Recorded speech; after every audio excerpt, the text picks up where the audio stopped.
Mother-in-law sued for grandparents' rights. Judge told her, "Get out and never return."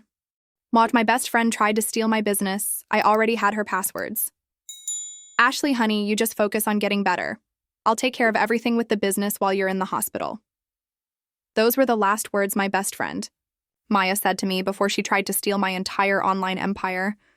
My name is Ashley Robinson. I'm 34 years old, and I built a 7-figure digital marketing agency from my bedroom in Austin, Texas. What Maya didn't know when she changed all my passwords at 3:17 a.m. on a Thursday morning was that I had backup, access to everything. What happened next cost her $200,000 and taught me that sometimes your closest friends are your biggest enemies. I should have seen it coming. Looking back now, 3 months after the lawsuit settled, the signs were everywhere. But when you're lying in a hospital bed with 3 broken ribs, a punctured lung, and more painkillers in your system than a pharmacy, you tend to trust the people who show up with flowers and promises to help. Maya Chen had been my business partner and best friend for 6 years. We met at a digital marketing conference in 2018, where she was working as a freelance graphic designer, and I was just starting to scale my agency, Robinson Digital Solutions. She was talented, hungry, and had this infectious energy that made clients love her instantly. When I offered her a 30% partnership stake in 2020, she cried, actual tears of joy. "Ashley, you're changing my life," she said that day. "I promise I'll never let you down." The irony of those words still makes my stomach turn. By 2023, we were pulling in $1.2 million annually. I handled strategy, client relations, and the technical backend. Maya managed creative services and our team of 12 contractors. Our client roster included 3 Fortune 500 companies, dozens of mid-sized businesses, and we had a waiting list 6 months long. Everything was perfect. Then came February 15th, 2024. A drunk driver ran a red light while I was heading home from our biggest client meeting of the year. Toyota Camry versus semi-truck. Guess who lost? I woke up in Austin General with Maya holding my hand, tears streaming down her face. "Don't worry about anything," she whispered. "I've got the business covered. Just rest." For the first week, she was perfect. Daily visits, updates on client projects, reassurances that everything was running smoothly. She even brought me my favorite Vietnamese pho from that little place on South Lamar. Maya was handling the crisis exactly like the best friend I thought she was. But on day 8, something felt off. "How did the Morrison Industries presentation go?" I asked during her evening visit. Morrison Industries was our whale client, a $50,000 monthly retainer that single-handedly funded our overhead. Maya's eyes flickered for just a moment. "Oh, we had to postpone it. They wanted to wait until you were feeling better." That was strange. Morrison's CMO, David Park, had specifically told me they needed the Q2 strategy by March 1st. No exceptions.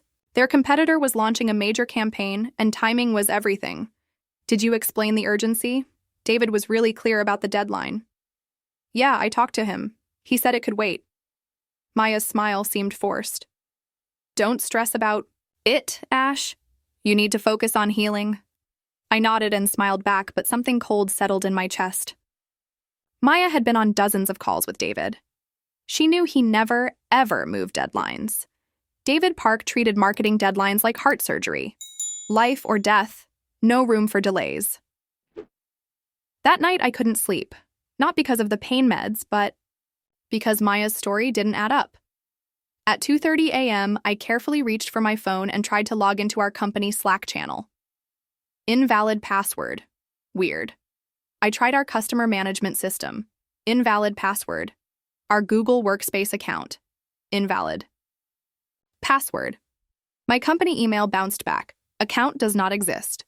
I sat there in the dark hospital room, listening to the steady beep of monitors, and felt something I hadn't experienced since building my business from nothing. Complete helplessness. Every system I'd built, every access point I'd created, every digital asset I owned, locked out. But Maya had made one crucial mistake. She knew about my main admin accounts, my primary passwords, my business systems. What she didn't know was that I'd spent 6 years in corporate IT security before starting my agency. Old habits die hard. Every critical system had a shadow admin account. Every important file was synced to a secondary server she didn't know existed.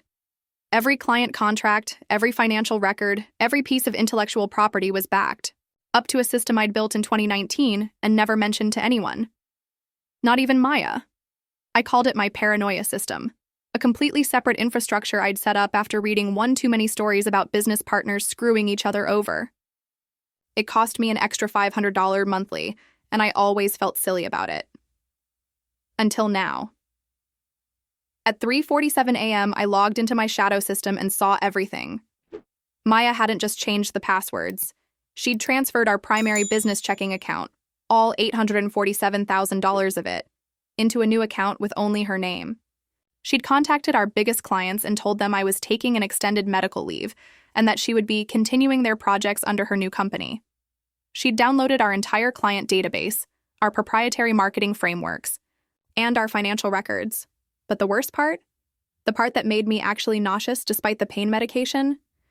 She'd scheduled a meeting with Morrison Industries for the next day, not as Robinson Digital Solutions, as Chen Creative Agency, a company she'd incorporated 3 days after my accident. I took screenshots of everything: bank transfers, client communications, incorporation documents, trademark applications.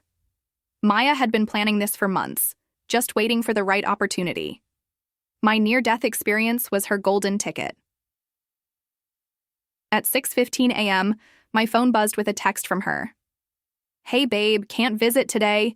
Super busy with client work. Getting better soon." I stared at that heart emoji for a long time. 6 years of friendship, 6 years of shared dreams, late-night work sessions, celebrating wins together, 6 years of me trusting her with my life's work.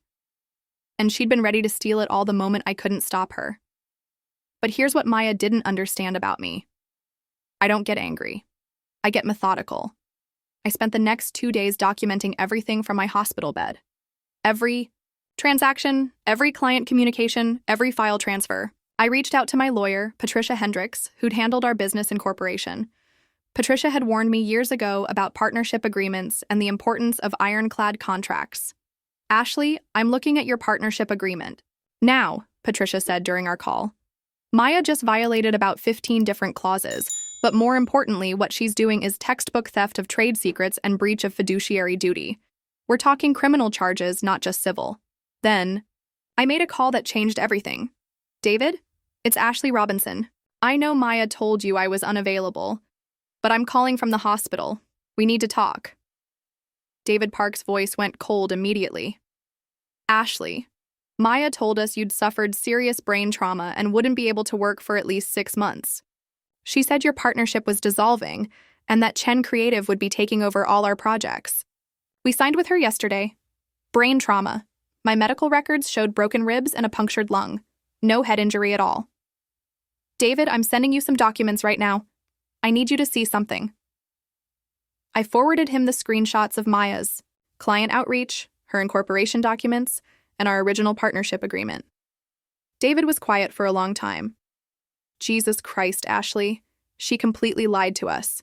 She said you were incapacitated and had signed over all client relationships to her. We have the Morrison contract renewal documents right here with Chen Creative's name on them, signed yesterday for $60,000 monthly. She'd not only stolen my client, but raised the price by $10,000 and pocketed the increase. David, I have a proposition for you. Give me 2 weeks. I'll deliver the Q2 strategy from this hospital bed and I'll match Maya's pricing. But I need you to play along with her for just a little while longer." "What are you planning, Ashley?" "Justice." Over the next week, I orchestrated everything from room 347 of Austin General. Patricia filed an emergency injunction to freeze all business accounts associated with Chen Creative. I worked with my banker to trace every transferred dollar. Most importantly, I started rebuilding my entire client base through my shadow systems. Maya had made another critical error. She'd assumed I only had the contacts that were in our shared CRM. She never knew about my personal network, built over 6 years of industry relationships. While she was busy trying to steal my existing clients, I was quietly signing new ones. But the masterpiece was yet to come. On March 3rd, Maya scheduled what she called a company transition meeting with our entire contractor team. She'd invited them to a conference room at a trendy co-working space downtown. planning to officially announce that Robinson Digital was closing due to Ashley's extended medical leave and that they could all continue their work under Chen Creative. What Maya didn't know was that Patricia had been busy. I was finally released from the hospital on March 2nd, with strict orders to rest and recover. Instead, I spent all night preparing for the most important meeting of my professional life. On March 3rd at 2:00 p.m., I walked into that conference room. Maya's face went white. Our 12 contractors looked confused. The Morrison Industries team, who Maya had invited to finalize the transition, looked around nervously. Surprise, I said quietly, taking a seat at the head of the table. I hear we're having a company meeting, Maya stammered. Ashley, you're supposed to be… the doctors said I had broken ribs and a punctured lung. Interesting. How that became severe brain trauma in your client communications. I opened my laptop and pulled up the projector. Should we start with the financial summary? The first slide showed our original business account balance, $847,000. The second slide showed Chen Creative's account balance, $847,000. Same amount, transferred at 3:17 a.m. on February 23rd. Maya, can you explain to everyone how Chen Creative acquired nearly $1 million in assets exactly 9 days after incorporating? Our contractors shifted uncomfortably. David Park leaned forward, clearly angry. Maya looked like she was about to vomit. Ashley, I can explain. I was protecting the business while I was unconscious? Is that when you filed trademark applications for Robinson Digital Solutions under Chen Creative's ownership? The third slide showed the USPTO filings. Or was it when you told Morrison Industries I had brain damage and couldn't work? I clicked. To the next slide, email communications between Maya and David's team, with timestamps and IP addresses. For the record, I continued, I've been working on Morrison's Q2 strategy from my hospital bed. David, check your email. The complete campaign proposal is in your inbox, delivered 2 days ahead of schedule. David's phone buzzed. He scanned the email and looked up with genuine amazement. Ashley, this is incredible work. Better than anything we've seen before. Maya's carefully constructed lie was falling apart in real time. Here's what's going to happen, I said, my voice steady and calm. Maya, you have violated our partnership agreement in 17 different ways. Patricia? My lawyer stood up from the back of the room. Maya hadn't even noticed her come in. Maya Chen, you're being served with papers for theft of trade secrets, breach of fiduciary duty, fraud, and conversion of business assets. The FBI's white-collar crime division will be in contact regarding the wire fraud charges. Patricia handed Maya a thick envelope. You have 48 hours to return every dollar, every client file, and every piece of intellectual property. Your partnership stake is terminated effective immediately. Maya's hands shook as she opened the papers. Ashley, please. We've been friends for 6 years. I was scared, okay? I thought the business would collapse without you, and I panicked. I was trying to save everything we built. By lying about brain damage I never had, by stealing money while I was unconscious, by trademark squatting on my own company name. I shook my head. Maya, you weren't saving our business. You were stealing my business. I clicked to the final slide. A bank statement showing Robinson Digital Solutions' new account balance, $247,000. While you were busy stealing my old clients, I was signing new ones. Turns out 6 years of industry relationships don't disappear when you change some passwords. Morrison Industries just increased their retainer to $75,000 monthly. 3 of your new Chen Creative clients have already switched back. And that trademark application you filed? Denied, because I filed the original trademark in 2018. Maya looked around the room desperately. Our contractors wouldn't make eye contact. David Park was shaking his head in disgust. Patricia was documenting her every reaction. I'm offering you one chance to make this right, I continued. Return every dollar you stole. Sign a non-compete agreement for 5 years. Publicly apologize to every client you lied to, and accept responsibility for your actions. And if I don't? Then we go to trial and I pursue criminal charges. The evidence is overwhelming, Maya. Your own emails, bank records, client communications. It's all documented. A jury won't need more than an hour to decide. Maya collapsed into her chair, finally understanding that her plan had not just failed, it had backfired spectacularly. "How long have you known?" she asked quietly. "Since day 8. You said Morrison Industries postponed their deadline." "David, Park has never postponed a deadline in his life. And you've been planning this since then?" "Maya, I've been planning for this since 2019. I just never thought it would be you." The room was silent, except for the sound of Maya crying. Over the next month, everything unraveled for Maya exactly as I'd predicted. She returned the stolen money within 48 hours, but the damage was done. Word spread quickly in Austin's tight-knit digital marketing community. Within 2 weeks, Chen Creative had lost all its clients except 2 small local businesses. The criminal charges were more serious than I'd initially realized. Wire fraud across state lines is a federal offense. Maya's transfer of nearly $1 million while lying about my medical condition caught the attention of investigators who specialized in business fraud. They'd seen this pattern before. Trusted partners using medical emergencies to steal businesses. In the end, Maya pleaded guilty to avoid federal prison time. She agreed to pay $200,000 in damages, double the amount she'd attempted to steal, plus legal fees. The judge also ordered 5 years of supervised probation and 500 hours of community service. But the real consequence was her reputation. Austin's business community is small, and trust is everything. Maya went from being a respected creative director to being known as the woman who tried to steal her hospitalized partner's business. No agency would hire her. No clients would work with her directly. 6 months after the lawsuit settled, I heard she'd moved back to California to live with her parents.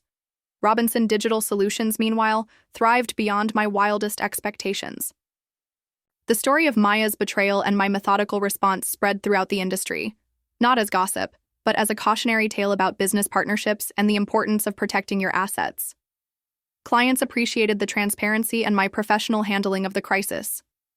Several competitors reached out with partnership opportunities. Most importantly, I'd learned to trust my instincts and protect myself without becoming paranoid or cynical. I hired Jennifer Torres, a brilliant strategist who'd worked at 2 major agencies, as my new business partner. But this time, I was smarter about the partnership structure. Clear roles, defined ownership, multiple safeguards, and most importantly, complete transparency about my backup systems. "Ashley," Jennifer said during our first planning meeting, "I've heard the story about Maya. I want you to know that I actually respect how you handled it. You could have destroyed her immediately, but you gave her a chance to make it right. That says a lot about your character." "I gave her the same chance I'd want if our positions were reversed," I replied. She chose to double down on the lies instead. Today, Robinson Digital Solutions employs 23 people full-time and generates $2.1 million annually. We've expanded beyond Austin with clients in 12 states. The Morrison Industries account alone is now worth $95,000 monthly. Maya's betrayal taught me something valuable. The people closest to your success are sometimes the most threatened by it. She'd watched me build something remarkable and convinced. Herself, she deserved it more than I did. When opportunity presented itself, my accident and temporary vulnerability, she took her shot. But she fundamentally misunderstood what made Robinson Digital successful.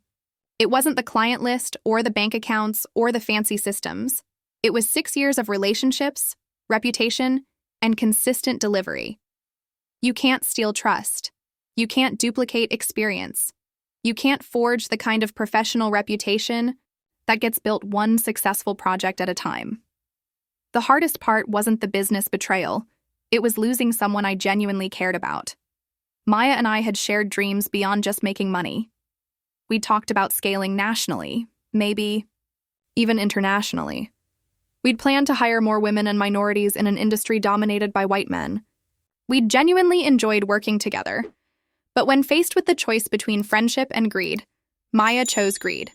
And when faced with the choice between panic and planning, I chose planning. The night before Maya's sentencing, she called me. I almost didn't answer. "Ashley, it's Maya. I know I'm probably the last person you want to hear from." "What do you want, Maya?" I wanted to say I'm sorry. Really, truly sorry. Not because I got caught, but because I threw away 6 years of friendship and hurt someone who trusted me. I was quiet for a long time. Maya, do you understand what you did? You didn't just steal money. You tried to steal 6 years of my life's work while I was unconscious in a hospital bed. You lied about brain damage I never had. You betrayed every value we said we shared. I know. I was scared and selfish, and I convinced myself I was protecting the business, but really I was just protecting myself. What were you protecting yourself from? From being the junior partner forever, from watching you get all the credit while I did half the work, from feeling like I was good enough to build something but not smart enough to lead it. Her honesty surprised me. In 6 years of partnership, Maya had never admitted feeling overshadowed or undervalued. Maya, if you'd talked to me about this, about wanting more leadership, more recognition, more equity, we could have worked it out. We were friends. We were partners. I would have listened. I know that now, but in the moment, stealing felt easier than asking. And that's exactly why you could never have successfully run Robinson Digital. Leadership isn't about taking what you want. It's about building something bigger than yourself and bringing others along with you. Maya was quiet. Finally, she said, I hope someday I can build something I'm proud of. The right way. I hope so too, Maya. I really do. That was the last time we spoke. People often ask me if I regret how I handled the situation. Should I have been more forgiving? Should I have confronted Maya privately instead of exposing her publicly? Should I have tried to salvage our friendship? The answer is no. Maya didn't make a mistake. She made a series of calculated decisions over several weeks. She stole money, lied to clients, filed fraudulent trademark applications, and betrayed 6 years of trust. When given multiple opportunities to come clean, she doubled down on her lies. More importantly, she did all of this while I was lying in a hospital bed, trusting her with everything I'd built. That level of betrayal doesn't deserve forgiveness. It deserves consequences. But here's what I learned about revenge. The most satisfying kind isn't emotional or destructive, it's methodical and constructive. I didn't destroy Maya out of anger. I protected my business out of necessity. I didn't expose her lies for drama. I preserved my reputation with truth. The best revenge is building something so successful that your betrayer's actions become irrelevant footnotes in your story. Today, when people hear about Robinson Digital Solutions, they don't think about Maya Chen or the lawsuit or the betrayal. They think about our client results, our team culture, and our industry reputation. Maya wanted to steal my business, but she ended up teaching me how to build it stronger. Sometimes the people who hurt us the most also give us exactly what we need to succeed. Maya's betrayal forced me to develop systems, relationships, and safeguards that made Robinson Digital truly mine. Not just legally, but practically and strategically. 6 months ago, I received a LinkedIn message from someone I didn't recognize. Hi, Ashley. My name is Sarah Kim, and I'm starting a digital marketing agency in Denver. I heard about what happened with your former partner, and I was wondering if you had any advice about protecting yourself in business partnerships. I spent an hour on the phone with Sarah, sharing everything I'd learned about backup systems, partnership agreements, and trust but verify approaches to business relationships. By the end of the call, I realized Maya's betrayal had given me something unexpected, the ability to help other entrepreneurs avoid the same trap. That's real karma. Not destruction or punishment, but transformation and wisdom. Maya Chen tried to steal my business while I was unconscious in a hospital bed. What she actually did was teach me how to build something bulletproof, and for that lesson, despite everything, I'm almost grateful. Almost. Almost.